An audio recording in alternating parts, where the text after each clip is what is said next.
अस्सलाम वालेकुम, मैं आपकी अपनी वेट हिरा सईद। आज हम बात करेंगे कि कौन सी ऐसी कॉमन डिजीज़ होती हैं, ऐसे कौन से इन्फेक्शन होते हैं जो कि हमारी कैट को हो जाते हैं और हम लोगों ने किस तरह से उसकी केयर करनी होती है, किस तरह से हम अपनी कैट को इन इन्फेक्शन से बचा सकते हैं। तो इस वीडियो को आप लोग लास्ट तक देखेगा ताकि कोई भी पॉइंट जो है वो मिस ना हो। और अगर मेरे चैनल पर नए हैं तो मेरे चैनल को सब्सक्राइब ज़रूर कीजिएगा, बेल आइकन को प्रेस करना मत भूलिएगा ताकि नई आने वाली वीडियोज़ की नोटिफिकेशन आपको मिलती रहे।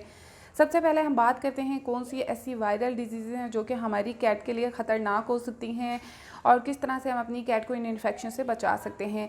आप लोग जानते हैं कि 3 ऐसी डिजीज़ होती हैं जो कि कैट के लिए बहुत ज़्यादा डेडली होती हैं। इसमें जो है कैल्सी वायरस का इन्फेक्शन, फेलाइन हर्पिस वायरस और फेलाइन पैनलिकोपिनिया।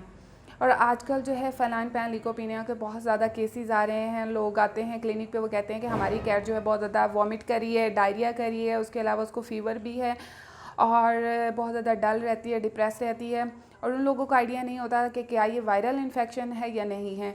तो इसमें हम सबसे पहले उनको कहते हैं कि आप अपनी कैट का CBC करवाएं। हो सकता है कि उसको जो है वायरल इन्फेक्शन हो। CBC में हम क्या देखते हैं कि अगर तो कैट के जो वाइट ब्लड सेल जो होते हैं बहुत ज़्यादा कम हो रहे हैं तो हो सकता है कि हमारी कैट को वायरल इन्फेक्शन हो।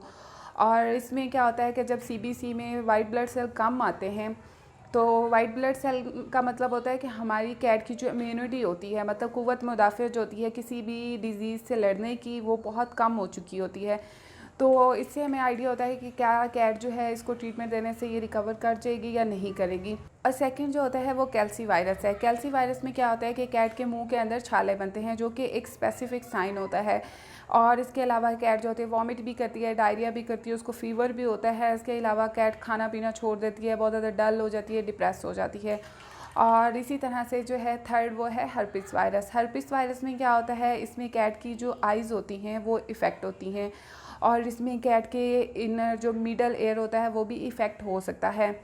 और इसके साथ ही कैट नॉर्मल जो साइन शो करती है वो वही होते हैं जिसमें फ़ीवर, डल, डिप्रेस, वॉमिट, डायरिया। लेकिन जो स्पेसिफिक साइन होता है इसमें कैट की आइज़ जो होती हैं वो बहुत ज़्यादा इफ़ेक्ट होती हैं। तो इनका हम किस तरह से ट्रीटमेंट कर सकते हैं, किस तरह से हम अपनी कैट को इन इन्फेक्शन से बचा सकते हैं। आपने सबसे पहले जो है वो कैट की वैक्सीनेशन का ख्याल रखना है। अगर तो आप अपनी कैट की वैक्सीनेशन करवाते हैं टाइम पे तो उससे क्या होता है कि हमारी कैट के अंदर इम्यूनिटी होती है उस वायरस से लड़ने की। तो अगर वो वायरस कैट को हो भी जाता है तो काफ़ी हद तक कैट के चांसेस होते हैं कि वो बच जाए, मतलब वो उससे फ़ाइट करे और रिकवर कर जाए। लेकिन अगर आप उसकी वैक्सीनेशन नहीं करवाते और उसके बाद उसको कोई भी वायरल इन्फेक्शन होता है तो बहुत ज़्यादा चांसेस होते हैं कि हमारी कैट की डेथ हो जाए। इसलिए मैं आप लोगों को बार बार यही कहती हूँ कि अपनी कैट की वैक्सीनेशन का बहुत ज़्यादा ख्याल रखा करें, उसकी वैक्सीनेशन ज़रूर करवाएं। इससे हमारी कैट जो होती है उसको कभी भी कोई प्रॉब्लम नहीं होती है और अगर हो भी जाती है तो वो रिकवर कर जाती है। और इसमें कोई स्पेसिफिक ट्रीटमेंट नहीं होता है, इसको हम साइन और सिम्टम की बेस पे उसका ट्रीटमेंट करते हैं।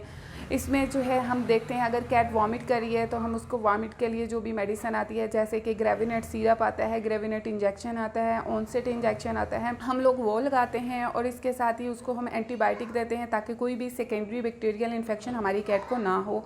इसमें भी बहुत सी एंटीबायोटिक्स जो कि ह्यूमन साइड पर भी यूज़ होती हैं, आप वो इस्तेमाल कर सकते हैं। ऑक्सीडिल बहुत अच्छा है, आप वो इस्तेमाल कर सकते हैं। लेकिन जब भी आपने कोई भी इंजेक्शन इस्तेमाल करना है तो आपने डोज़ कैलकुलेट ज़रूर करनी है। आप किसी भी वेट से कंसल्ट करें, उससे बात करें कि हमारी कैट का बॉडी वेट ये है तो हम कितना इंजेक्शन उसको लगाएं। और इसके साथ ही उसको हम डायरिया के लिए मेडिसिन देते हैं, डायरिया के लिए हम फ्लैजल देते हैं और इसके अलावा जो है हम उसको मल्टीविटामिन देते हैं इम्यूनिटी बूस्टर के तौर पे और साथ में लीवर टॉनिक देते हैं। लीवर टॉनिक में जो है आप जेटिपार सिरप दे सकते हैं, जेटिपार इंजेक्शन आता है, उसके अलावा लेविजॉन के नाम से भी सिरप आता है। और अगर आप कोई भी एंटीबायोटिक जो होती है वो सिरप फॉर्म में देना चाहते हैं तो इसमें एगमिंटन का सिरप आता है, वेलोसेफ का सिरप आता है, ये आप अपनी कैट को दे सकते हैं। इसमें अगर तो आपके पास कोई अडल्ट कैट है तो आपने उसको 1 ml देना है और अगर आपके पास कोई किटन है तो आपने उसको 0.3 से 0.5 ml देना होता है 2 टाइम। और हमने अपनी कैट को खाने के लिए सॉफ्ट फूड देनी है। सॉफ्ट फूड में आप क्या दे सकते हैं, आप उसको चिकन सूप बना के दे सकते हैं, उसके अलावा जेली फूड दे सकते हैं, सीरियलैक दे सकते हैं। और इसके साथ ही अगर वो खाना पीना बिल्कुल छोड़ गई हैं तो आप लोगों ने क्या करना है, आप लोगों ने उसको ड्रिप लगवानी है। आपने फ़ौरन से किसी वेट के पास लेके जाना है ताकि वो उनका टाइम पे ट्रीटमेंट कर सकते हैं। क्योंकि मोस्टली कैट जब डायरिया वॉमिट करती हैं उनमें डिहाइड्रेशन बहुत ज़्यादा हो जाती है और जब डिहाइड्रेशन बहुत ज़्यादा हो जाती है तो कैट को बचाना बहुत ज़्यादा मुश्किल हो जाता है। और जब तक कैट खाना पीना स्टार्ट नहीं करती खुद से, तब तक हमें उनको आईवी फ्लूइड देना पड़ता है। और इसके अलावा कैट में जो आजकल ज़्यादा कॉमन प्रॉब्लम चल रही है वो है यूटीआई इन्फेक्शन की। यूटीआई का मतलब होता है urinary tract infection. Mostly male cats होते हैं, इनके अंदर ये इन्फेक्शन ज़्यादा होती है, उनको यूरिन की ब्लॉकेज हो जाती है, मतलब वो जब यूरिन करते हैं उनको पेन होती है, वो सही से यूरिन नहीं कर पाते, या फिर यूरिन जो होता है वो बिल्कुल रुक जाता है। और उसके अलावा जो है अगर वो यूरिन करते भी हैं तो ड्रॉप करते हैं, उसमें थोड़ा बहुत ब्लड भी देखने को मिल जाता है। तो इसमें क्या होता है कि इसमें नॉर्मल जो ट्रीटमेंट होता है वो ये होता है कि हम उनको क्रैनबेरी साशे देते हैं। क्रैनबेरी साशे जो है ह्यूमन फार्मेसी से आपको मिल जाते हैं, 20-25 रुपये का एक साशे आता है। वो आप लोगों ने ½ लीटर पानी की बॉटल लेनी है, उसके अंदर मिक्स कर लेना है। वो अपने 5 ml सुबह और 5 ml शाम को अपनी कैट को देना होता है। इसके अलावा रीनालोफ का सिरप आता है, वो बहुत ज़्यादा अच्छा है, वो आप अपनी कैट को दे सकते हैं। और इसके अलावा जो है आप अपनी कैट को बर्बरी ड्रॉप्स आते हैं जो कि होम्योपैथिक हैं, वो भी दे सकते हैं। लेकिन आपने जब भी कोई मेडिसिन देनी है पहले आपने वर्ड से कंसल्ट ज़रूर करना है। और इसके अलावा कैट के अंदर डायरिया की बहुत ज़्यादा प्रॉब्लम चल रही है आजकल। डायरिया जो है बहुत ज़्यादा कॉमन है कैट के अंदर। ये इसकी काफ़ी हद तक रीज़न होती है पैनल्यूकोपीनिया। मोस्टली मैंने आजकल जो देखा है कैट के अंदर वो बिल्कुल वाइटरी येलोविश डायरिया होता है, बहुत गंदी स्मेल आ रही होती है, कैट को वॉमिट्स भी हो रही होती हैं, ऑनर को आइडिया नहीं होता कि क्या प्रॉब्लम चल रही है। तो इसमें मोस्टली जो है कैट पार्वो भी इसको बोलते हैं, समटाइम इसके अंदर थोड़ा बहुत ब्लड भी देखने को मिल जाता है। और बहुत से लोग ऐसे आते हैं क्लिनिक पे और ऑनलाइन भी मुझसे सवाल करते हैं कि हमारी कैट के स्टूल में ब्लड आ रहा है। ऐसा क्यों होता है जब हम अपनी कैट की डिवर्मिंग नहीं करते? डिवर्मिंग क्यों ज़रूरी होती है कि हमारी कैट की बॉडी के अंदर वर्म लोड इतना ज़्यादा हो जाता है कि वो कैट की इंटेस्टाइन जो होती है उसकी लाइनिंग को जाके डिस्टर्ब करते हैं, वहाँ पे ब्लड आना शुरू हो जाता है। तो कैट जब स्टूल पास करती है तो मोस्टली आप लोगों ने देखा होगा कि उसके स्टूल में आपको फ्रेश ब्लड देखने को मिलता है। तो इसमें क्या करते हैं कि हम अपनी कैट की डिवर्मिंग करते हैं। डिवर्मिंग की बहुत सी वीडियोस मेरे चैनल पे अवेलेबल हैं जो कि आप लोग देख सकते हैं।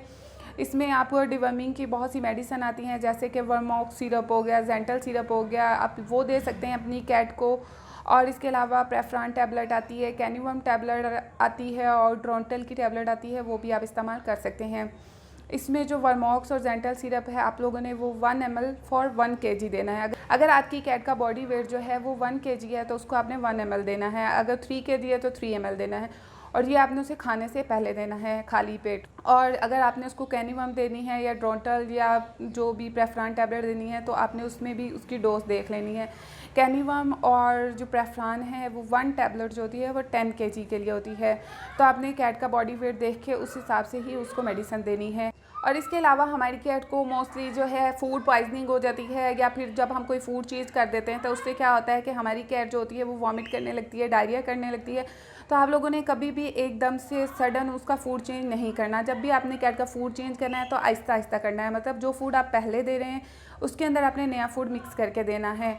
इस तरह से हमारी कैट को कोई भी प्रॉब्लम नहीं होती। और इसके अलावा जो है कैट जो है वो वॉमिट कर देती है, अगर उसको जो है हम ऐसी फूड दे देते हैं जो उसे पसंद नहीं होती तो कैट जिस तरह से खाना खाती है उस तरह से बाहर निकाल देती है। तो इसके लिए आपने अगर तो वो 1 दफ़ा या 2 दफ़ा वॉमिट करती है तो परेशान नहीं होना। अगर ज़्यादा करती है तो आप उसको ग्रेविनेट सिरप दे सकते हैं। उसके अलावा ऑनसिरॉन के नाम से सिरप आता है या इंजेक्शन भी आते हैं, वो आप लोग दे सकते हैं। और मैं उम्मीद करती हूँ आप लोगों के लिए ये वीडियो काफ़ी हेल्पफुल होगी। ये थी कॉमन प्रॉब्लम्स जो कि कैट्स को हो जाती हैं, आप लोग खुद ट्रीट कर सकते हैं।